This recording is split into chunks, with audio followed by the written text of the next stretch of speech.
Meet the editors. ചോദ്യം ഇതാണ്, SITക്ക് പാളിയോ?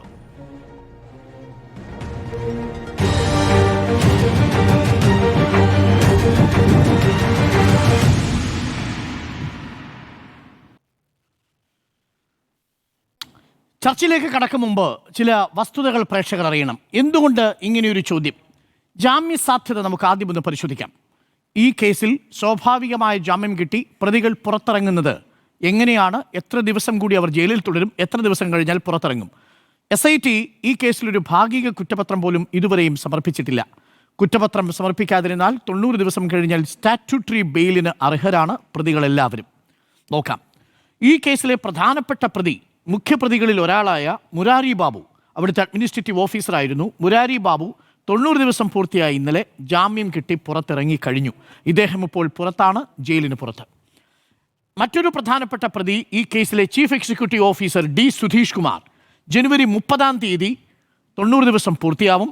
ഇനി 6 ദിവസം മാത്രം ബാക്കി. 6 ദിവസം കഴിഞ്ഞാൽ മുൻ ചീഫ് എക്സിക്യൂട്ടീവ് ഓഫീസർ, അതായത് ചെമ്പുപാളികൾ എന്നെഴുതാൻ നിർദ്ദേശം കൊടുത്ത ഭരണസമിതിയിലെ ഉദ്യോഗസ്ഥൻ, പ്രധാന ഉദ്യോഗസ്ഥനാണ് D. സുധീഷ് കുമാറും മുരാരി ബാബുവും. രണ്ടുപേരും ജനുവരി 30 ആകുമ്പോഴേക്കും പുറത്തു വരും. ഈ കേസിലെ ഒന്നാമത്തെ പ്രതിയായ ഉണ്ണികൃഷ്ണൻ പോറ്റി ഫെബ്രുവരി 1 അറസ്റ്റ് ചെയ്യപ്പെട്ട് 90 ദിവസമാകും. കട്ടളപ്പാളി കേസിൽ, ഇതിനകം തന്നെ ദ്വാരപാലക ശില്പപാളി കേസിൽ ഉണ്ണികൃഷ്ണൻ പോറ്റിക്ക് ജാമ്യം കിട്ടിക്കഴിഞ്ഞു. കട്ടളപ്പാളി കേസിൽ കൂടി ജാമ്യം കിട്ടുന്നതോടെ ഫെബ്രുവരി 1 അതായത് ഇന്നേക്ക് 8ാമത്തെ ദിവസം ഉണ്ണികൃഷ്ണൻ പോറ്റി പുറത്തു വരും, ജാമ്യം കിട്ടി. ഇനി KS ബൈജു, ഈ കേസിലെ വളരെ പ്രധാനപ്പെട്ട ഒരാളാണ്, കമ്മീഷണറാണ്.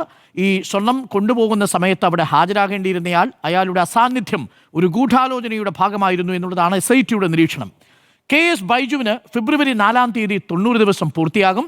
11 ദിവസം മാത്രമേ ബാക്കിയുള്ളൂ. അതായത് ഇന്നേക്ക് 11ാമത്തെ ദിവസം KS ബൈജു. മുഖ്യ സൂത്രധാരന്മാരായ മുരാരി ബാബു, D. സുധീഷ് കുമാർ, KS ബൈജു, ഒന്നാം പ്രതി ഉണ്ണികൃഷ്ണൻ പോറ്റി, ഇവരെല്ലാവരും ഫെബ്രുവരി 4 ആകുമ്പോഴേക്കും പുറത്തു വരും. പിന്നെ N. വാസുവും പത്മകുമാറും ഫെബ്രുവരി 9 ആകുമ്പോൾ N. വാസുവിനും 90 ദിവസം പൂർത്തിയാകും. ഇന്നേക്ക് 16ാം ദിവസം N. വാസു, ദേവസ്വം ബോർഡ് പ്രസിഡന്റും ദേവസ്വം മുൻ കമ്മീഷണറും പുറത്തിറങ്ങും.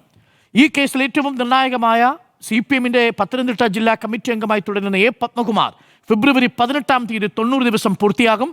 25ാമത്തെ ദിവസം A. പത്മകുമാറും ജയിലിന് പുറത്തു വരും. പിന്നീടുള്ളത് S. ശ്രീകുമാർ, മറ്റൊരു ദേവസ്വം ബോർഡിലെ ഉദ്യോഗസ്ഥൻ, മാർച്ച് 17 അതായത് ഇന്നേക്ക് 53ാം ദിവസം പുറത്തേക്ക് വരും. കുറച്ചുകൂടി ദിവസമുണ്ട്. പങ്കജ് ഭണ്ഡാരി, സ്മാർട്ട് ക്രിയേഷൻസിൽ ഈ സ്വർണ്ണമൊരുക്കിയ സ്മാർട്ട് ക്രിയേഷൻസിൻ്റെ MD പങ്കജ് ഭണ്ഡാരി ഇന്നേക്ക് 55ാം ദിവസം മാർച്ച് 19 പുറത്തു വരും. ഗോവർദ്ധൻ ഇന്നേക്ക് 55ാം ദിവസം മാർച്ച് 19 അതായത് ബെല്ലാരിയിലെ റോദ്ദം ജുവലറി ഉടമ ഗോവർദ്ധൻ മാർച്ച് 19 പുറത്തു വരും. ദേവസ്വം ബോർഡ് മറ്റൊരംഗം N. വിജയകുമാർ ഇന്നേക്ക് 65ാം ദിവസം മാർച്ച് 29 പുറത്തേക്ക് വരും. ഏറ്റവും ഒടുവിൽ അറസ്റ്റ് ചെയ്യപ്പെട്ട രണ്ടുപേരാണ് KP ശങ്കരദാസും തന്ത്രി കണ്ഠര് രാജീവരും. തന്ത്രി രാജീവ് കണ്ഠർക്ക് ഇനി 76 ദിവസം കൂടി ജയിലിൽ കഴിയേണ്ടി വരും. പക്ഷേ ഏപ്രിൽ 9 തിരഞ്ഞെടുപ്പിൻ്റെ സമയത്ത് തന്ത്രി കണ്ഠര് രാജീവരും പുറത്തിറങ്ങും. ഈ നില പോയാൽ KP ശങ്കരദാസ് ഏപ്രിൽ 14 ഇനി 81 ദിവസം ബാക്കി. ഏറ്റവും ഒടുവിൽ അറസ്റ്റ് ചെയ്യപ്പെട്ടത് അദ്ദേഹമാണ്. അപ്പോൾ ഓരോരോ പ്രതികളായിട്ട് പുറത്തു വരുന്നു. ഇതുവരെയും ചോദ്യം ചെയ്യാത്ത ആളുകളുണ്ട്. രാഷ്ട്രീയമായി CPM ആരോപിക്കുന്ന അടൂർ പ്രകാശിൻ്റെ ഉണ്ണികൃഷ്ണൻ പോറ്റിയുമായിട്ടുള്ള ബന്ധം ഇതുവരെയും അന്വേഷിച്ചിട്ടില്ല. രാജു എബ്രഹാം എന്തുകൊണ്ട് ഉണ്ണികൃഷ്ണൻ പോറ്റിയുടെ പുളിമാത്തെ വീട്ടിലേക്ക് ഗിഫ്റ്റുമായി പോയി, അന്വേഷിച്ചിട്ടില്ല. ആന്റണി MP എങ്ങനെയാണ് ജൻപഥിൽ ഉണ്ണികൃഷ്ണൻ പോറ്റിക്കൊപ്പം സോണിയാഗാന്ധിയെ കാണാൻ പോയത്? രമേശ് റാവു മുഖ്യ സ്പോൺസറാണ്, എന്തുകൊണ്ട് രമേശ് റാവുവിനെ ചോദ്യം ചെയ്തിട്ടില്ല? അജയ് തറയിൽ സ്വർണ്ണക്കൊടിമരവുമായി ബന്ധപ്പെട്ടുകൊണ്ടുള്ള ആരോപണത്തിൻ്റെ മുനയിൽ നിൽക്കുന്നയാളാണ്. K. രാഘവൻ CPM നേതാവും ദേവസ്വം ബോർഡിൻ്റെ മുൻ അംഗവുമാണ്. അജയ് തറയിൽ അംഗമായ പ്രയാഗ് ഗോപാലകൃഷ്ണൻ അധ്യക്ഷനായ ദേവസ്വം ബോർഡിൽ അംഗമായിരുന്നു. അജികുമാർ CPI നേതാവാണ്, ദേവസ്വം മുൻ അംഗമാണ്. ഉണ്ണികൃഷ്ണൻ പോറ്റിയുടെ 2 സ്പോൺസർഷിപ്പ് വീടുകൾ ഇയാളുടെ നേതൃത്വത്തിലാണ് വെച്ച് കൊടുത്തത്. ഒരു കാര്യം കൂടി പറഞ്ഞ് നമുക്ക് ചർച്ചയിലേക്ക് പോകാം. പ്രധാനപ്പെട്ട ചോദ്യം ഇതാണ്, ദേവൻ്റെ സ്വർണം എത്രയുണ്ടായിരുന്നു, എത്ര നഷ്ടപ്പെട്ടു? കൃത്യമായ കണക്കുകളുണ്ടോ? ഇപ്പോൾ ഹൈക്കോടതിയുടെ ഡിവിഷൻ ബെഞ്ച് കണക്കാക്കുന്നത് മൊത്തം 4147 ഗ്രാം സ്വർണ്ണമാണ് നഷ്ടപ്പെട്ടത് എന്നുള്ളതാണ് അനുമാനം. 4 കിലോയിലേറെ സ്വർണം, 4147 ഗ്രാം. ഇതുവരെ പിടിച്ചെടുത്തതാവട്ടെ 474 ഗ്രാം മാത്രം, കഷ്ടിച്ച് 10%. ഇനി കിട്ടാനുള്ളത് 3673 ഗ്രാം. 3.5 കിലോയോളം സ്വർണം ഇനി കിട്ടാനുണ്ട്. കിട്ടാനുള്ളതാണ് ഈ മഞ്ഞ നിറത്തിൽ രേഖപ്പെടുത്തിയിരിക്കുന്നത്, കിട്ടിയതാണ് ഈ ചുവന്ന നിറത്തിൽ രേഖപ്പെടുത്തിയിരിക്കുന്നത്.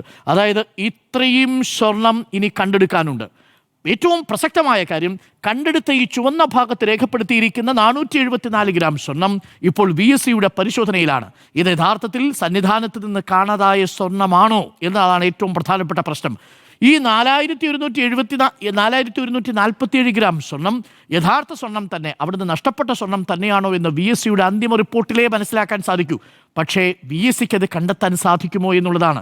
സ്വർണം ഉരുക്കി മാറ്റിയിട്ടുണ്ടെങ്കിൽ ആ സ്വർണം എങ്ങനെ പുതിയത് പഴയത് എന്ന് തീരുമാനിക്കാൻ കഴിയും? പുതിയതാണ് എന്ന് പറയാൻ കഴിയും, പക്ഷേ പഴയതിനെ എങ്ങനെ തിരിച്ചറിയാൻ സാധിക്കുമെന്നൊരു ചോദ്യം വളരെ പ്രസക്തമാണ്. തൊണ്ടി മുതൽ കണ്ടെടുത്തിട്ടില്ല. 90% തൊണ്ടി മുതലും ഇപ്പോൾ പുറത്താണ്. കണ്ടെടുത്ത 10% അവിടുത്തെ സ്വർണം തന്നെയാണോ എന്ന് നിശ്ചയിച്ചിട്ടുമില്ല. കേസിൻ്റെ അവസ്ഥ എന്ത് എന്നുള്ളതാണ് ചോദ്യം. അപ്പോൾ ഒരൊറ്റ ചോദ്യം ബാക്കി, SITക്ക് പാളിയോ?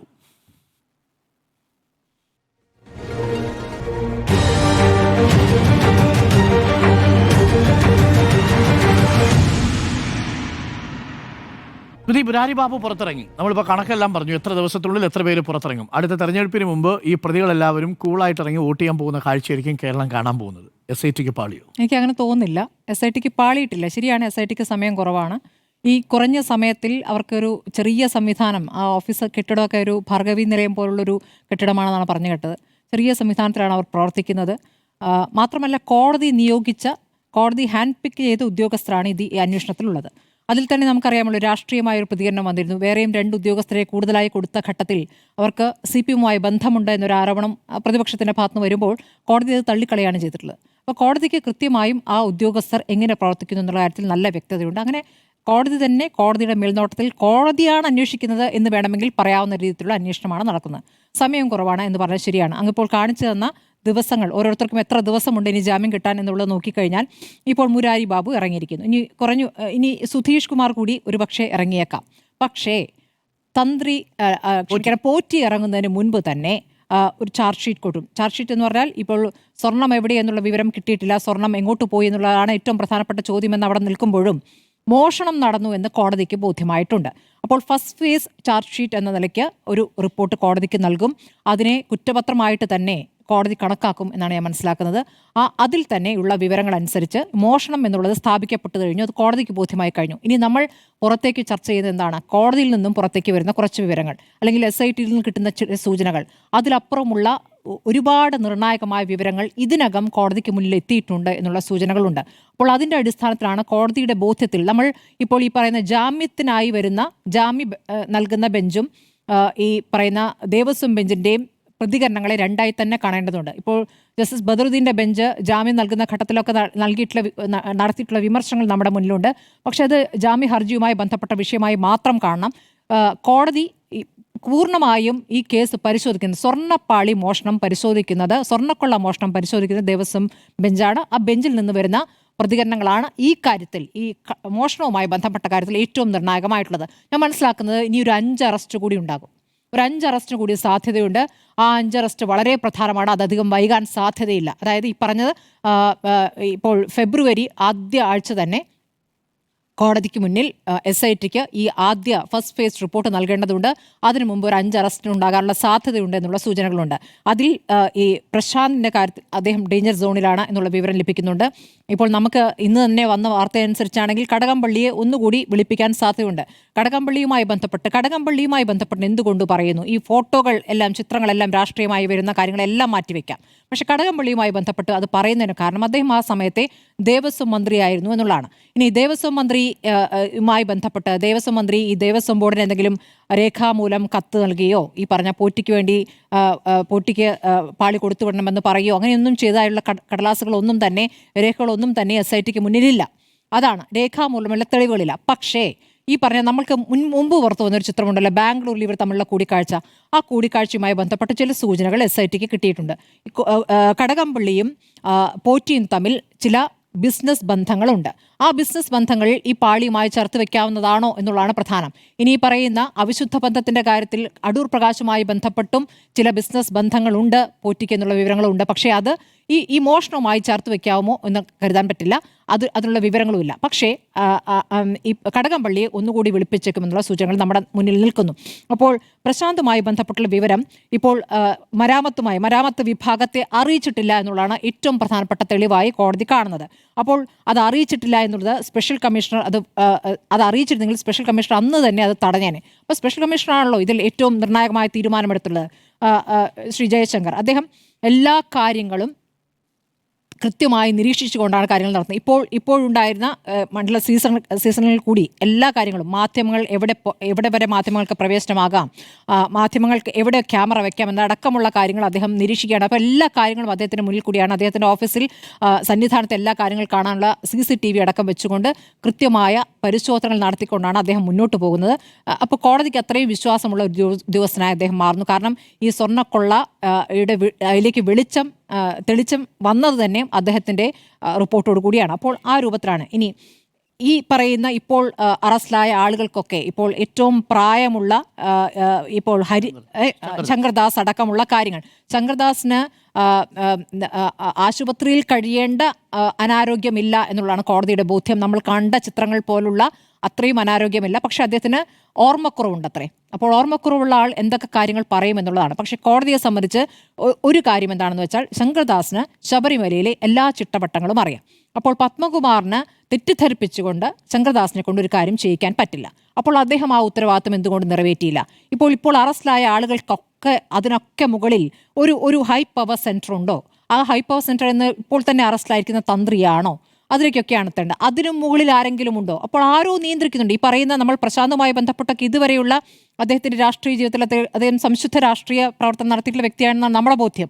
അപ്പോൾ അദ്ദേഹം ചെയ്തതും അദ്ദേഹം ഈ പാളി കൊടുത്തുവിട്ടതും അദ്ദേഹത്തിൻ്റെ താല്പര്യത്തിൽ ആകണമെന്നില്ല. അപ്പോൾ അതിനു മുകളിൽ നമ്മൾ കാണാത്ത ആരോ ഉണ്ടോ എന്നുള്ളതാണ് ഏറ്റവും പ്രധാനപ്പെട്ട ചോദ്യം. അത് ഒരുപക്ഷെ SITക്ക് അതിൻ്റെ സൂചനകൾ കിട്ടിയിരിക്കാം. അത് തന്ത്രിയാണോ, ഇനി തന്ത്രിക്ക് മുകളിലുണ്ടോ എന്നുള്ളതാണ്. ഇനി ഈ പറയുന്ന ശബരിമലയിൽ നല്ല അഴിമതി എല്ലാ കാലത്തുമുണ്ട്. നമുക്കറിയാം, പാത്രക്കൊള്ള, നെയ്യിൻ്റെ കാര്യത്തിൽ, ഏലക്കയുടെ കാര്യത്തിലൊക്കെയുള്ള വിവരങ്ങൾ നമ്മുടെ മുന്നിലുണ്ട്. അപ്പോൾ ഈ അഴിമതി കേസ് വേറെ, അവിടുത്തെ ഈ ദൈവ ചൈതന്യമുണ്ട് എന്ന് പറയുന്ന സ്വർണ്ണപ്പാളികൾ കടത്തിയ കേസ് വേറെ. രണ്ടും രണ്ടായി തന്നെ കാണണം എന്നുള്ളതാണ്. അപ്പോൾ ഈ പുറത്തു വരുന്ന ഒരുപാട് അഴിമതികൾ അന്ന് ഈ മോഷണം ഉണ്ടായാലോ, അതിൽ ഈ UDFൻ്റെ ആളുകൾക്ക് പങ്കുണ്ടല്ലോ എന്നൊക്കെ ചോദിച്ചാൽ ഉണ്ട്. അത് നമ്മുടെ മുന്നിൽ തെളിഞ്ഞ കാര്യങ്ങളുമാണ്. രണ്ടും രണ്ട് കേസാണെന്നേ. അഴിമതി ഒരു വിഷയം, അത് വേറെ ഗൗരവത്തിൽ നോക്കേണ്ട വിഷയം. ഇത് സ്വർണ്ണപ്പാളി, അത് ശബരിമലയിൽ നിന്നും വിശ്വാസവുമായി ബന്ധപ്പെട്ട ദൈവചൈതന്യം ഉണ്ട് എന്ന് പറയുന്ന ഭാഗങ്ങൾ എടുത്ത് മോഷ്ടിച്ചോ എന്നുള്ളതാണ് ഇവിടെ SIT അന്വേഷിക്കുന്നത്. അതിലേക്ക് മാത്രമാണ് ചുരുക്കേണ്ടത്. അതിലേക്ക് അന്വേഷിക്കുമ്പോൾ ആ കാലത്ത് ആരുടെ ഭരണകാലത്താണിത് സംഭവിച്ചതെന്ന് നോക്കുമ്പോൾ 2019 മുതൽ 2025 വരെ കൃത്യമായും LDFൻ്റെ ഭരണകാലമാണ്. അതുകൊണ്ടാണ് അവർ പ്രതിക്കൂട്ടിൽ നിൽക്കുന്നത്. ഇനി മന്ത്രിമാർ അറിഞ്ഞിട്ടാണോ? അറിയില്ല, നമുക്കറിയാൻ പറ്റില്ല. മന്ത്രിമാർ സ്വർണ്ണപ്പാളി കൊണ്ടുപോകാൻ പറയുമോ? അങ്ങനെ പറയുന്നത് നമ്മുടെ മുന്നിൽ തെളിവില്ല. പക്ഷെ പോറ്റിയെ കാണാൻ 2 തവണ പോയതും പോയ കാര്യത്തെക്കുറിച്ച് കളവ് പറഞ്ഞതും പിന്നീട് മുമ്പ് വന്നിട്ടുള്ള ബാംഗ്ലൂരിലെ ചിത്രവുമൊക്കെ ചില സംശയങ്ങൾ ഉണ്ടാക്കുന്നുണ്ട്. അത് ആ സമയത്തെ മന്ത്രിയായിരുന്നു എന്നുള്ളതുകൊണ്ടാണ് ആ ചിത്രങ്ങൾക്ക് പ്രാധാന്യം വരുന്നത്. ആ നിലയ്ക്കാണ് ഈ പറയുന്ന കടകംപള്ളി പ്രതിക്കൂട്ടിലാകുന്നത് എന്നുള്ളതാണ്. അതല്ലാതെ ബാക്കി കാര്യങ്ങൾ ഇനി പോറ്റിയുടെ ഈ CDR അതിഭീകരമായ CDR ആണത്രേ. അത് അന്വേഷണ സംഘത്തിലെ തലവൻ്റെ പക്കലുണ്ട്. ആ CDRൽ ഒരുവിധം പ്രധാനപ്പെട്ട രാഷ്ട്രീയ നേതാക്കളെയൊക്കെ അദ്ദേഹം വിളിച്ചിട്ടുണ്ട്. അതൊക്കെ ഇപ്പോൾ ഈ ബന്ധം സ്ഥാപിക്കാനായിരിക്കും. ഇതെല്ലാം സ്വർണ്ണപ്പാളിയുമായി കണക്ട് ചെയ്യേണ്ട. അതുകൂടാതെ പല IPS ഉദ്യോഗസ്ഥർ, നമ്മളെപ്പോഴും ചർച്ച ചെയ്യുന്ന വാർത്തകളിൽ നിറഞ്ഞു നിൽക്കുന്ന പല IPS ഉദ്യോഗസ്ഥരുടെ നമ്പറുകളിലേക്കും നിരന്തരം കോളുകൾ പോയിട്ടുണ്ട്. ഇനി ശബരിമലയുടെ ചുമതലയുണ്ടായിരുന്ന IPS ഉദ്യോഗസ്ഥരുമായിട്ടും ഇദ്ദേഹത്തിനുള്ള ബന്ധവും ആ കോൾസും അതിൻ്റെ വിവരങ്ങളും ഒക്കെ ആ CDRലുണ്ട്. അപ്പോൾ അതൊന്നും SITലെ മുഴുവൻ ഉദ്യോഗസ്ഥർ പോലും കണ്ടിട്ടില്ല അത്രേ.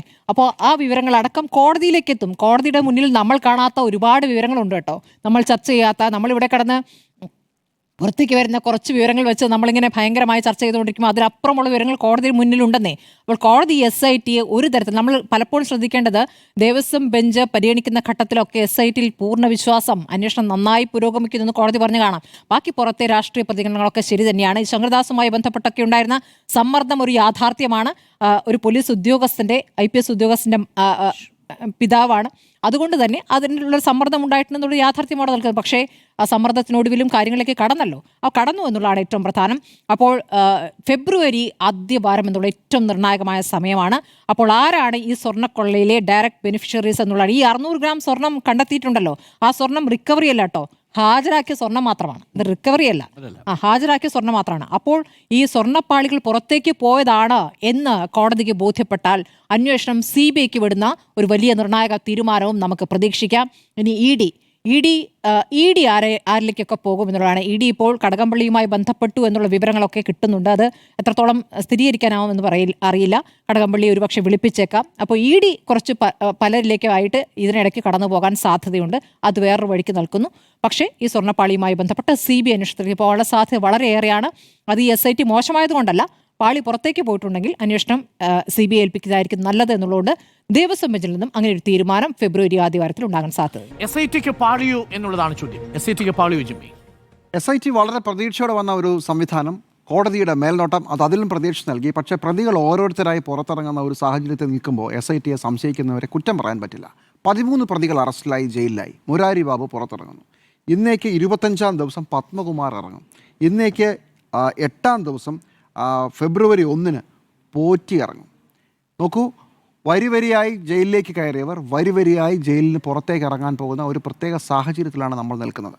എന്തുകൊണ്ട് SIT കുറ്റപത്രം സമർപ്പിക്കുന്നില്ല, SITക്ക് എന്തുകൊണ്ട് സ്വർണം കണ്ടെത്താനാവുന്നില്ല മുതലായ സംശയങ്ങൾ കേരളത്തിൽ എല്ലാവരും ചോദിച്ചു തുടങ്ങിയിരിക്കുന്നു, മാധ്യമങ്ങൾ ചോദിച്ചു തുടങ്ങിയിരിക്കുന്നു. SITക്കുള്ള വലിയ ജനപിന്തുണയും കയ്യടിയും പതുക്കെ SITയെ സംശയിക്കുന്ന ഘട്ടത്തിലേക്ക് എത്തിച്ചിരിക്കുകയാണ് ഇപ്പോൾ.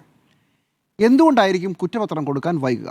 സംശയം നമ്പർ 1, CPMൻ്റെ പ്രധാനപ്പെട്ട 2 നേതാക്കളടക്കം ജയിലിലാണ്. ഇവർക്ക് സ്വാഭാവികമായ ജാമ്യം കിട്ടി പുറത്തിറങ്ങാൻ വേണ്ടി, അവരെ പാർട്ടിയിൽ നിന്ന് പുറത്താക്കിയിട്ടില്ല എന്നുകൂടി ഓർക്കണം, സ്വാഭാവികമായ ജാമ്യം കിട്ടി പുറത്തിറങ്ങാൻ വേണ്ടി കുറ്റപത്രം വൈകിക്കുന്നതാണോ? അങ്ങനെ പത്മകുമാറുമായൊരു ധാരണയുണ്ടോ? എന്തുകൊണ്ട് CPM ഇതുവരെ പത്മകുമാറിനെ പാർട്ടിയിൽ നിന്ന് സസ്പെൻഡ് പോലും ചെയ്യുന്നില്ല എന്നുള്ളതിന് വളരെ കൃത്യമായൊരു ഉത്തരം ഇതുവരെ CPMൻ്റെ ഒരു നേതാവും പറഞ്ഞിട്ടില്ല എന്നുകൂടി ഓർക്കണം. അപ്പോൾ പത്മകുമാറിനെ പുറത്തിറക്കാൻ വേണ്ടിയിട്ടുള്ള ഒരു പദ്ധതിയുടെ ഭാഗമാണോ ഇത്? സംശയിക്കാൻ എല്ലാ സാധ്യതയുമുണ്ട്. അതുപോലെ തന്നെയാണ് വാസു, അതുപോലെ തന്നെയാണ് മറ്റ് 2 ദേവസ്വം ബോർഡ് അംഗങ്ങൾ, ഇതെല്ലാമുണ്ട്. അതോടൊപ്പം ഇപ്പോഴത്തെ ഈ കേസിലെ കിങ് പിന്നായിട്ടുള്ള ഉണ്ണികൃഷ്ണൻ പോറ്റിയുമായി വളരെ അടുത്ത ബന്ധമുണ്ട് എന്ന് ഇതിനോടകം തെളിഞ്ഞ, ആ ബന്ധം മറച്ചുവെച്ച അന്നത്തെ ദേവസ്വം മന്ത്രി കടകംപള്ളി സുരേന്ദ്രൻ അറസ്റ്റിലല്ല, ചോദ്യം ചെയ്ത് വിട്ടയക്കുന്നു. ഇതുപോലെ തന്നെ നുണ പറഞ്ഞ ഇപ്പോഴത്തെ UDF കൺവീനർ അടൂർ പ്രകാശ്, അന്നത്തെ MP, അദ്ദേഹത്തെ ചോദ്യം ചെയ്യാൻ പോലും വിളിപ്പിച്ചിട്ടില്ല. ജൂലൈ 19, 20 തീയതികളിൽ സ്വർണ്ണപ്പാളികൾ ശബരിമലയിൽ നിന്ന് പാളികൾ കൊണ്ടുപോയ ഒരാൾ, അദ്ദേഹത്തിൻ്റെ പേര് രമേശ് റാവുവിന് ഇതുവരെ ചോദ്യം ചെയ്യാൻ വിളിപ്പിച്ചിട്ടില്ല. അങ്ങനെ പല കാര്യങ്ങളിലും അപൂർണമായി നിൽക്കുന്ന ഒരു സംവിധാനമാണ് ഇപ്പോൾ. മറ്റൊന്ന്, ശബരിമലയിൽ നിന്ന് ഇളക്കി ഇത് ആദ്യം പോയത് ഹൈദരാബാദിലേക്കാണെന്നറിയാം. അവിടെ ഒരു ജ്വല്ലറിയെക്കുറിച്ചുള്ള, മന്ത്ര ജ്വല്ലറിയെക്കുറിച്ചുള്ള പല കഥകളുമുണ്ട്. അതിന് ചെന്നൈയിലുള്ള സ്മാർട്ട് ക്രിയേഷനുമായുള്ള ബന്ധമുണ്ട്. പക്ഷേ ഹൈദരാബാദിലും അന്വേഷിച്ചിട്ടില്ല. അപ്പോൾ SIT എന്താണ് ഒരു മെല്ലപ്പോക്ക് എന്നതിനെക്കുറിച്ചൊരു സംശയം ആരെങ്കിലുമൊക്കെ ഉന്നയിച്ചാൽ സംശയം പറയാനേ പറ്റില്ല എന്നുള്ളതാണ് കാരണം ഒരുപാട് കാര്യങ്ങൾ പലയിടത്തായി നിൽക്കുന്നു. ചിലരെയൊക്കെ പിടിക്കുന്നു, ചിലരെയൊക്കെ ചോദ്യം ചെയ്ത് വിടുന്നു. പ്രശാന്തിൻ്റെ കാര്യത്തിൽ കോടതി ആദ്യം മുതലേ വിമർശനം ഉന്നയിക്കുകയും പ്രശാന്തിൻ്റെ നേതൃത്വത്തിലാണോ പഴയ കള്ളത്തരം മറയ്ക്കാൻ ശ്രമിച്ചതെന്ന് പറയുന്നു കോടതി. പക്ഷേ പ്രശാന്തിനെ ചോദ്യം ചെയ്തിട്ട് അവിടെ നിർത്തിയിരിക്കുകയാണ്. അപ്പോൾ SIT അന്വേഷണം വൈകിപ്പിക്കുകയാണോ എന്ന് സ്വാഭാവികമായും സംശയിക്കാം എന്നുള്ളതാണ് എൻ്റെ ഒന്നാമത്തെ പോയിന്റ്. പക്ഷേ ഈ കേസിൻ്റെ ഉദ്ദേശം എന്താണ്? നമ്മുടെയൊക്കെ എല്ലാവരുടെയും പ്രധാനപ്പെട്ട ആഗ്രഹം ഒരു കേസിൽ ഒന്ന് പറ്റുമെങ്കിൽ അയാളെ തൂക്കിക്കൊല്ലണം, അല്ലെങ്കിൽ ജയിലിടിയും വരെ അയാൾ പുറത്തിറങ്ങരുത്. ഇതാണ് നമ്മുടെ ഏത് കേസാണെങ്കിലും, അതിപ്പോൾ മാല പൊട്ടിച്ച കേസായാലും കുത്തിക്കൊന്ന കേസായാലും കൊല്ലാൻ ശ്രമിച്ച കേസായാലും ജനത്തിൻ്റെ ഒരു പൊതു സൈക്ക് അങ്ങനെയാണ്. പക്ഷേ ഒരു പരിഷ്കൃത സമൂഹം അങ്ങനെയല്ല കരുതുന്നേ. നമ്മുടെ ആവശ്യം എന്താ? നമ്മുടെ ആവശ്യം ഈ കേസിൽ കുറ്റവാളികളെ കണ്ടെത്തുകയും കൃത്യമായ കുറ്റപത്രം വരികയും ആ കുറ്റപത്രത്തിൻ്റെ ബലത്തിൽ ഇവർ കുറ്റവാളികളാണെങ്കിൽ അവർ ശിക്ഷിക്കപ്പെടുകയും വേണം. അതാണല്ലോ നിയമം. എന്താണ് പറയുന്നത്? 10 വർഷത്തിന് മുകളിൽ ശിക്ഷ കിട്ടാവുന്ന കുറ്റമാണെങ്കിൽ കുറ്റപത്രം 90 ദിവസത്തിനകം, അറസ്റ്റ് 90 ദിവസത്തിനകം സമർപ്പിക്കപ്പെട്ടില്ലെങ്കിൽ ഈ പ്രതികളെ നിങ്ങൾക്ക് സ്വാഭാവിക ജാമ്യത്തിന് അവർ അർഹരാണ്. ഇനി 10 കൊല്ലത്തിന് താഴെയുള്ള ശിക്ഷയാണെങ്കിലോ 60 ദിവസത്തിനകം കുറ്റപത്രം സമർപ്പിച്ചില്ലെങ്കിൽ ഇവരെ നിങ്ങൾ പുറത്തുവിടണം. എന്ന് വെച്ചാൽ അവരെ വെറുതെ വിടണമെന്നല്ല. ഒരു പരിഷ്കൃത സമൂഹത്തിൽ ഒരാൾ കുറ്റവാളിയാണെന്ന സംശയത്തിൽ, പ്രതി എന്ന് പറഞ്ഞാൽ അർത്ഥം അതാണ്, അങ്ങനെയുള്ള ഒരാൾ ഒരു കാരണവശാലും കുറ്റം തെളിയിക്കപ്പെടുന്നവരെ ജയിലിൽ കിടക്കണം എന്നുള്ളതല്ല നമ്മുടെ നാട്ടിലെ രീതി. പരിഷ്കൃത സമൂഹത്തിലും തലയിൽ ആൾതാമസമുള്ള ആരും അത് പറയില്ല. ബാക്കിയൊക്കെ വാശിയാണ്. നായകൻ വില്ലനെ അടിച്ച് പരത്തണമെന്നും കൊല്ലണമെന്നും സിനിമ കാണുമ്പോൾ നമുക്ക് തോന്നുന്ന കയ്യടിയാണ്. ബാക്കി ശരിക്കുള്ള നിയമത്തിൽ അങ്ങനെ ഒരു പ്രസക്തിയേ ഇല്ല. പല കേസുകളിലും നമ്മൾ പല ബലാത്സംഗ കേസുകൾ, കൊലക്കേസുകളിലൊക്കെ ഒരു കാരണവശാലും പ്രതിക്ക് ജാമ്യം കിട്ടരുത് എന്ന വാശിയിൽ 90 ദിവസത്തിന് മുമ്പ് ഓടിക്കൊണ്ട് കുറ്റപത്രം കൊടുക്കുക. അവസാനം ഈ കുറ്റപത്രം പൊളിഞ്ഞ് പാളീസായി പ്രതികൾ പുറത്തിറങ്ങുന്ന എത്രയോ കേസുകൾ നമ്മൾ കണ്ടിട്ടുണ്ട്. വാശിപ്പുറത്താണ്. അതായത് വല്ലാത്തൊരു സമ്മർദ്ദം സമൂഹത്തിൻ്റെ മൊത്തത്തിലുണ്ട്. പറയുന്ന ഘട്ടത്തൊന്നും ജാമ്യം കിട്ടുക എന്ന് പറഞ്ഞാൽ ഇവരിനി ഒരു കാലത്ത് ശിക്ഷിക്കപ്പെടുന്നില്ല, അവരൊക്കെ പുറത്തു പോവുകയാണെന്ന് തോന്നും. അങ്ങനെയല്ല. ഒരു കുറ്റമറ്റ രീതിയിൽ കുറ്റപത്രം സമർപ്പിക്കുക എന്നുള്ളതാണ് ഒരു അന്വേഷണ സംഘത്തിൻ്റെ മുമ്പിലുള്ള യുക്തി, മുമ്പിലുള്ള തീരുമാനം, മുമ്പിലുള്ള അവരുടെ ചലഞ്ച്. അത് മര്യാദയ്ക്ക് ചെയ്യാൻ അവരെ അനുവദിക്കുക എന്നുള്ളതാണ് ഒരു പ്രധാനപ്പെട്ട കാര്യം. ഞാൻ നേരത്തെ പറഞ്ഞു, ഈ കേസിൽ CPI ബന്ധപ്പെട്ട ആളുകൾക്ക് ജാമ്യം കിട്ടാൻ വേണ്ടി SIT കളിച്ചതാണ് എന്ന് വേണമെങ്കിൽ നമുക്ക് ആക്ഷേപിക്കാം. സംശയിക്കാനും സാധ്യതയുണ്ട്. പല ആളുകളെയും സംശയത്തിൻ്റെ മുന്നിൽ നിർത്തി അവിടെ തന്നെ നിർത്തിയിരിക്കുകയാണ്. എന്തുകൊണ്ട് ഹൈദരാബാദിലേക്ക് അന്വേഷണം പോയില്ല മുതലായ ചോദ്യങ്ങളെല്ലാം ഉണ്ടെങ്കിലും നമ്മുടെ ലക്ഷ്യത്തിൽ നിന്ന് നമ്മുടെ കണ്ണ് മാറാൻ പാടില്ല.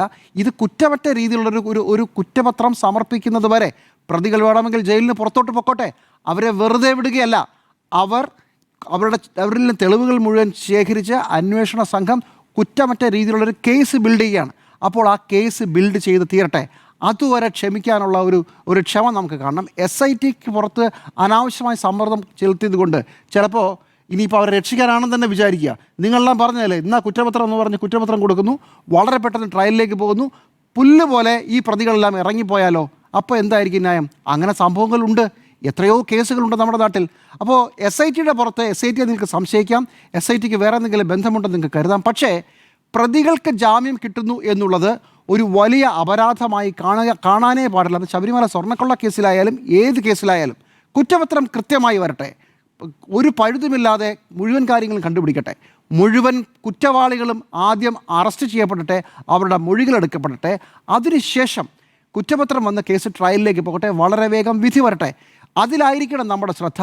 അതല്ലാതെ പ്രതികൾ എല്ലാ കാലത്തും ജയിലിൽ കിടക്കണം, അതിന് കുറ്റപത്രം കൊടുക്കുന്നു, ആ കുറ്റപത്രത്തിൽ നിന്ന് പെട്ടെന്ന് ട്രയലിലേക്ക് പോകുന്നു എന്നുള്ളത് യുക്തിയിൽ ചിലവാകുന്ന ഒരു കാര്യമല്ല. അതുകൊണ്ട് എൻ്റെ അഭിപ്രായം, ഈ കാര്യത്തിൽ SITയെ സംശയിക്കാനുള്ള എല്ലാ വകകളും വേണമെങ്കിൽ ഒരു വശത്തുണ്ടെങ്കിൽ പോലും സമയം കൊടുക്കാനുള്ള ഒരു ബാധ്യത നമുക്കുണ്ട്.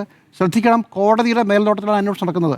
ഒരു ബെഞ്ച് ഈ അന്വേഷണത്തെക്കുറിച്ച് പല സംശയങ്ങളും പറയുമ്പോഴും ഈ അന്വേഷണത്തിന് നേരിട്ട് മേൽനോട്ടം വഹിക്കുന്ന ഈ പണ്ടോര ബോക്സ് തുറന്ന ശബരിമല സ്പെഷ്യൽ ബെഞ്ച്, ഹൈക്കോടതിയുടെ ഡിവിഷൻ ബെഞ്ച് ഈ അന്വേഷണത്തിൽ പൂർണ്ണ തൃപ്തിയാണ് പറഞ്ഞിരിക്കുന്നത്. അതുകൊണ്ട് തൽക്കാലം കോടതിയെ വിശ്വസിക്കാനാണ് എനിക്ക് താല്പര്യം. എൻ്റെ സംശയങ്ങളെല്ലാം എൻ്റെ കൂടെയുണ്ട്. പക്ഷേ ഞാൻ കോടതിയെ വിശ്വസിക്കുന്നു, ഞാൻ അന്വേഷണ സംഘത്തെ വിശ്വസിക്കുന്നു. പ്രതികൾ ഓരോരുത്തരായി ജാമ്യം കിട്ടി പുറത്തു പോയാലും കുറ്റമറ്റ ഒരു കുറ്റപത്രം വേണം എന്നുള്ളതാണ് എൻ്റെ ആഗ്രഹം. അതിലാണ് എൻ്റെ പ്രതീക്ഷ. പ്രതികൾ അതുകൊണ്ട് തന്നെ കുറ്റവാളികളായി ശിക്ഷിക്കപ്പെടും എന്ന് തന്നെയാണ് ഞാൻ കരുതുന്നത്. SITക്ക് പാളിയോ എന്നാണ് ചോദ്യം. SITക്ക് പാളിയിട്ടുണ്ടെന്ന് ഈ ഘട്ടത്തിൽ ഞാൻ കരുതുന്നില്ല. വളരെ ഗുരുതരമായ പല അടരുകളുള്ള ഒരു കേസിൽ, വളരെ സങ്കീർണമായ ഒരു കേസിൽ സ്വർണ്ണ നൂലാമാലകൾ അഴിച്ചുകൊണ്ടിരിക്കുകയാണ് ഈ കേസിലെ SIT. എന്നാൽ അതേസമയം തന്നെ പല കോൺസ്പിറസി തിയറികളും ഗൂഢാലോചന സിദ്ധാന്തങ്ങളും പ്രചരിക്കുന്നുണ്ട്. അതൊക്കെ രാഷ്ട്രീയ പ്രേരിതമാണ്. നമുക്ക് പല കഥകളും വേണമെങ്കിൽ പറയാം. എന്നാൽ യഥാർത്ഥത്തിലുള്ള വസ്തുത എന്ത് പലതവണ നമ്മൾ ചർച്ച ചെയ്തിട്ടുണ്ട്. രണ്ട് കാര്യങ്ങളാണ് ഞാൻ പറയാൻ ഉദ്ദേശിക്കുന്നത്. ഇപ്പോൾ കടകംപള്ളി സുരേന്ദ്രനും PS പ്രശാന്തിനെയും SIT അറസ്റ്റ് ചെയ്യും എന്ന മട്ടിലുള്ള വലിയ പ്രചരണങ്ങൾ നടക്കുന്നുണ്ട്. ഇരുവർക്കും ഈ കേസുമായി എന്താണ് നേരിട്ടുള്ള ബന്ധമെന്ന് ഈ നിമിഷം വരെയും എനിക്ക് മനസ്സിലായിട്ടില്ല. അടൂർ പ്രകാശ് പുളിമാത്തുള്ള വീട്ടിൽ പോയതുപോലെ കടകംപള്ളി സുരേന്ദ്രനും പുളിമാത്തുള്ള വീട്ടിലേക്ക് പോയിട്ടുണ്ട്. അടൂർ പ്രകാശ് ഈ ഉണ്ണികൃഷ്ണൻ പോറ്റിയെ കണ്ടതുപോലെ കടകംപള്ളി സുരേന്ദ്രനും ബാംഗ്ലൂരിൽ വെച്ച് ഉണ്ണികൃഷ്ണൻ പോറ്റിയെ കണ്ടിട്ടുണ്ട്. കടകംപള്ളി സുരേന്ദ്രൻ ഉണ്ണികൃഷ്ണൻ പോറ്റിയുടെ പിതാവിനാണ് ഗിഫ്റ്റ് കൊടുക്കുന്നതെങ്കിൽ ഉണ്ണികൃഷ്ണൻ പോറ്റിയും സുഹൃത്തായ രമേശ് റാവുവും ചേർന്ന് അടൂർ പ്രകാശിനാണ് ഗിഫ്റ്റ് കൊടുക്കുന്നത്.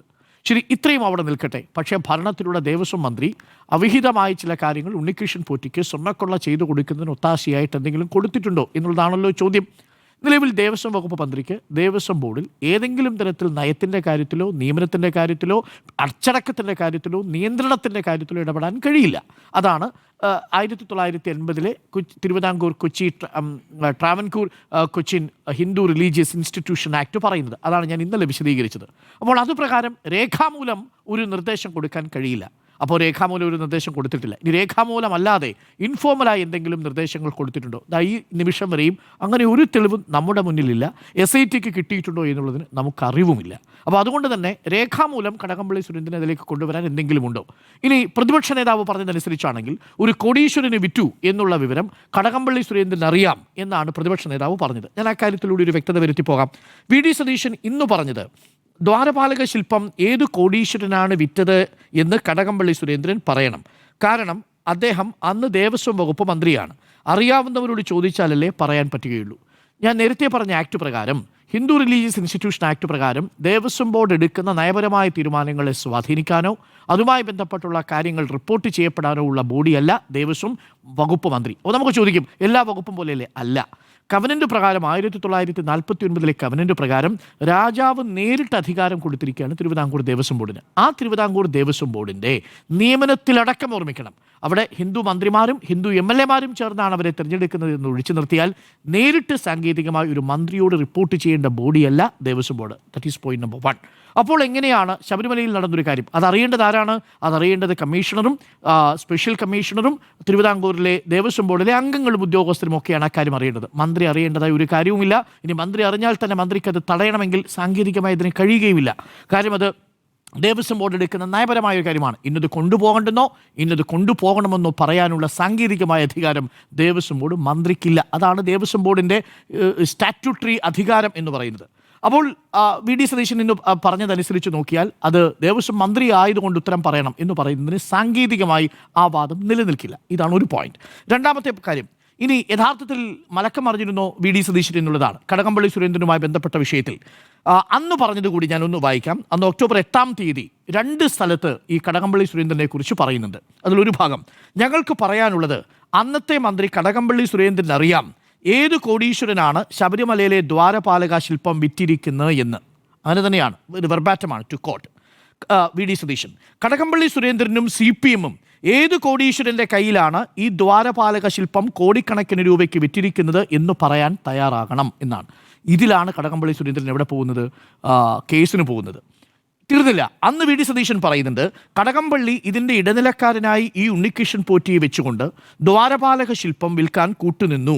അന്നത്തെ ദേവസ്വം ബോർഡ് ഇവർ വീണ്ടും ഇതെല്ലാം മൂടി വെച്ച്, ഇതെല്ലാം അറിഞ്ഞിട്ടും ഇത്രയും വലിയ കളവ് ശബരിമലയിൽ നടന്നത് മൂടി വെച്ചിട്ട് വീണ്ടും വിളിച്ചിരിക്കുകയാണ്. ആരെ? അതേ ഉണ്ണികൃഷ്ണൻ പോറ്റിയെ.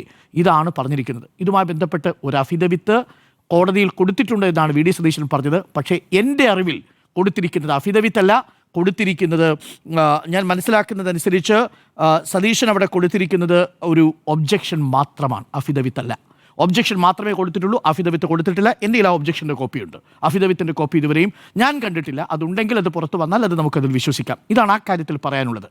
അപ്പോൾ ആദ്യഘട്ടത്തിൽ അങ്ങനെ പറയുക, കോടീശ്വരൻ ആരാണെന്ന് കടകംപള്ളി സുരേന്ദ്രൻ അറിയാം എന്ന് പറഞ്ഞതിനെയാണ് മാനനഷ്ട കേസിൽ പോയിരിക്കുന്നത്. പക്ഷേ ഇപ്പോൾ പറയുന്നത് മറ്റു മാധ്യമങ്ങളെല്ലാം ഇത് റിപ്പോർട്ട് ചെയ്തതാണ്, എന്തുകൊണ്ട് ആ മാധ്യമങ്ങൾക്കെതിരെ കേസെടുക്കുന്നില്ല, അഭിപ്രായ പ്രകടന സ്വാതന്ത്ര്യത്തിൻ്റെ ലംഘനമാണ് തുടങ്ങിയ കാര്യങ്ങളൊക്കെയാണ് അദ്ദേഹം ഒബ്ജക്ഷനിൽ പറഞ്ഞിരിക്കുന്ന ഒരു കാര്യം. അത് അവിടെ നിൽക്കട്ടെ. അത് രണ്ടാമത്തെ വസ്തുത. മൂന്നാമത്തത്, PS പ്രശാന്തിനെ ഈ കേസിലേക്ക് കൊടുക്കാനുള്ള എന്തെങ്കിലും ഉണ്ടോ? എങ്ങനെയാണ് PS പ്രശാന്ത് ഈ 2019 സ്വർണ്ണക്കൊള്ള കേസിൽ പങ്കാളിയാവുക? വളരെ കൗതുകകരമായ കാര്യമാണ്. PS പ്രശാന്ത് എപ്പോഴാണ് ദേവസ്വം ബോർഡ് പ്രസിഡന്റ് ആവുന്നത്? 2023 നവംബർ മാസം 14-ാം തീയതി. അതായത് ഈ കൊള്ള നടന്ന് 4 വർഷത്തിനു ശേഷമാണ് PS Prashanth Devaswom board president സ്ഥാനം ഏറ്റെടുക്കുന്നത്. അപ്പോൾ ഈ സ്വർണ്ണക്കൊള്ളയുമായി ബന്ധപ്പെട്ട ഗൂഢാലോചനയിൽ നേരിട്ട് PS പ്രശാന്തിന് പങ്കുണ്ടോ? പങ്കില്ല. കാര്യം 4 വർഷം കഴിഞ്ഞ് വരുന്ന ഒരാൾ എങ്ങനെയാണ് 4 വർഷം മുമ്പ് നടന്നൊരു കുറ്റകൃത്യത്തിൽ പങ്കാളിയാവുക? അതൊന്ന്. രണ്ടാമത്തെ കാര്യം, ഈ 2019 സ്വർണ്ണക്കൊള്ള മറയ്ക്കാൻ വേണ്ടിയാണോ 2024 കൊണ്ടുപോയതെന്നുള്ളതാണല്ലോ ചോദ്യം. അങ്ങനെയാണെങ്കിൽ അത് ആരുടെ കയ്യിൽ കൊടുത്തുവിടണം? ഉണ്ണികൃഷ്ണൻ പോറ്റിയുടെ കയ്യിൽ. ഉണ്ണികൃഷ്ണൻ പോറ്റിയുടെ കയ്യിലാണോ കൊടുത്തുവിട്ടത്? അല്ല. ദേവസ്വം വിജിലൻസിൻ്റെ, ദേവസ്വം കമ്മീഷണറുടെ, ദേവസ്വത്തിലുള്ള വിജിലൻസ് SP-യുടെ ഒക്കെ നിയന്ത്രണത്തിലാണ് ഈ സ്വർണ്ണപ്പാളി കൊണ്ടുപോയത്. ഉണ്ണികൃഷ്ണൻ പോറ്റിക്ക് ഈ ദ്വാരപാലക ശില്പപാളിയിലോ കട്ടളപ്പാളിയിലോ 2024 ഒന്ന് തൊടാനുള്ള അവസരം കൊടുത്തിട്ടില്ല. I mean it. ടച്ച് ചെയ്തിട്ടില്ല ഉണ്ണികൃഷ്ണൻ പോറ്റി. കാര്യം ഇത് പൂർണ്ണമായും ഇവരുടെ നിയന്ത്രണത്തിൽ തന്നെയായിരുന്നു. ആകെ സ്മാർട്ട് ക്രിയേഷൻസിലേക്ക് ഗ്യാരണ്ടി ഉള്ളതുകൊണ്ട് ഗ്യാരണ്ടറായ ഇയാളെ കൊണ്ടുപോകുന്നു. രണ്ടും രണ്ടായിട്ടാണ് പോകുന്നത്. ഉദ്യോഗസ്ഥന്മാരുടെ കയ്യിലായിരുന്നു പാളികൾ ഉണ്ടായിരുന്നത്. അപ്പോൾ ഉണ്ണികൃഷ്ണൻ പോറ്റിയുടെ കയ്യിൽ കൊടുത്തു വിട്ടിട്ടില്ല 2024. അതൊന്ന്. രണ്ട്, ഒന്ന് തൊടാൻ പോലുമുള്ള അവസരം കൊടുത്തിട്ടില്ല എന്നുള്ളത് 2. 3, ചട്ടപ്രകാരം ബാക്കി എല്ലാ ആളുകളെയും വിളിച്ചു, പക്ഷേ അവിടെ ഒരു വീഴ്ച പറ്റി. ആ വീഴ്ച സ്പെഷ്യൽ കമ്മീഷണറെ അറിയിച്ചിട്ടില്ല, പൊതുമരാമത്തിനെ അറിയിച്ചിട്ടില്ല എന്നുള്ളതാണ്. അത് അഡ്മിനിസ്ട്രേറ്റീവ് ലാബ്സ് എന്ന നിലയിൽ അക്കാര്യം ഹൈക്കോടതിയിൽ ബോധിപ്പിക്കുകയും ചെയ്തിട്ടുണ്ട്. ഇതാണ് PS പ്രശാന്തുമായി ബന്ധപ്പെട്ട കാര്യം. ഒറ്റ കാര്യം കൂടി പറഞ്ഞ് ഞാൻ അവസാനിപ്പിക്കാം.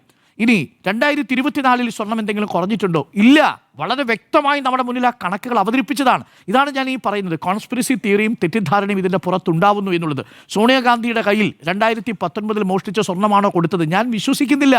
ഞാൻ ഇപ്പോഴും വിശ്വസിക്കുന്നില്ല സോണിയാഗാന്ധിയുടെ കയ്യിൽ അങ്ങനെ ഒരു സ്വർണം കൊടുത്തു എന്ന്. മാത്രമല്ല, അത് നടക്കുന്നത് 2013 ഏലസ് കെട്ടിയ സംഭവം നടക്കുന്നതെന്നാണ് ഞാൻ മനസ്സിലാക്കുന്നത്. ഇന്ന് ആന്റണി പറഞ്ഞതിൻ്റെ അടിസ്ഥാനത്തിൽ പ്രയാർ ഗോപാലകൃഷ്ണനാണ് ഇയാളെ പരിചയപ്പെടുത്തുന്നത് എന്നാണ് പറഞ്ഞിരിക്കുന്നത്. അതവിടെ നിൽക്കട്ടെ.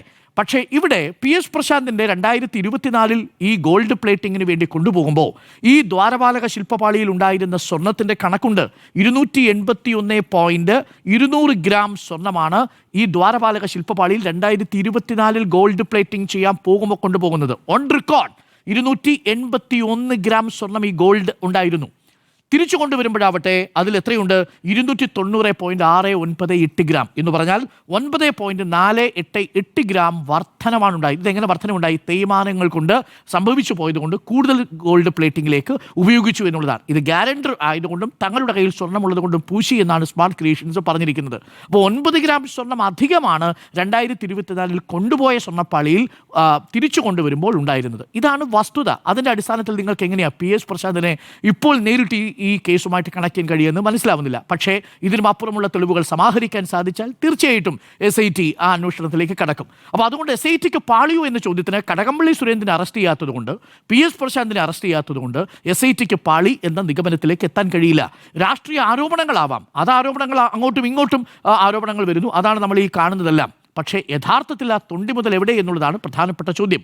90% വരുന്ന തൊണ്ടി മുതലിനെ കുറിച്ച് ഒരു ധാരണയും SITക്ക് ഇല്ലെന്ന് ഞാൻ മനസ്സിലാക്കുന്നു. അതിൻ്റെ കാരണം SITയുടെ വീഴ്ചയായിട്ടല്ല, പകരം ഇതെവിടെ പോയി, ഇത് തിരിച്ചു വീണ്ടെടുക്കാൻ കഴിയാത്ത വിധത്തിൽ ഒരുക്കി മാറ്റപ്പെട്ടോ, ഇത്തരം ചോദ്യങ്ങളുണ്ട്. അതിന് VSCയുടെ അന്തിമ റിപ്പോർട്ടാണ് ഈ കേസിൽ ഏറ്റവും നിർണായകം.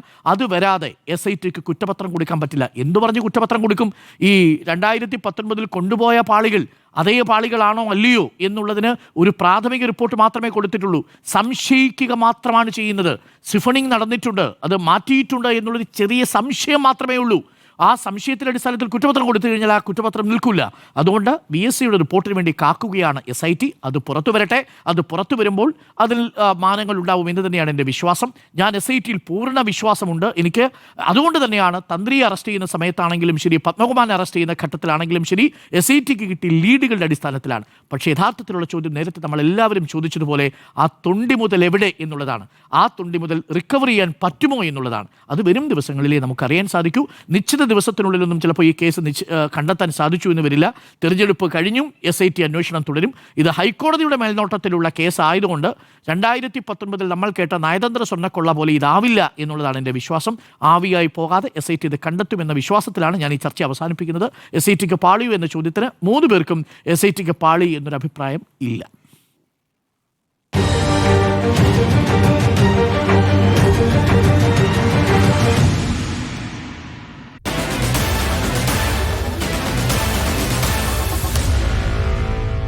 Meet the editors.